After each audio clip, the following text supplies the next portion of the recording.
আসসালামু আলাইকুম। আজকের খবর থেকে আমি বাইজিদ বোস্তামি চিফ রিপোর্টার বলছিলাম। দর্শকবিন্দু, আজকে অবস্থানরত রাজশাহী ইউনিভার্সিটি বিশ্ববিদ্যালয়। কিছু কথা হয়তো বা সাক্ষাৎকার নিব। আমার পার্শ্ববর্তী ভাই দাঁড়িয়ে আছে, উনি এখানকার স্টুডেন্ট। তার সাক্ষাৎকার নিতেই আসলে আমাদের এই প্রতিবেদনটা করা।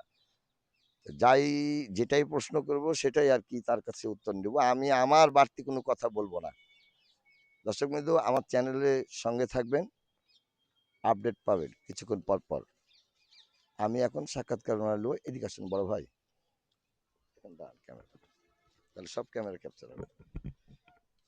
দর্শকবিন্দু, ওনাকে আমি যে প্রশ্নগুলো করব সে প্রশ্নের সঠিক উত্তর দেবে, এটাই আমার আকাঙ্ক্ষিত। আর কোনো কিছু নাই আমার চ্যানেলের পক্ষ থেকে।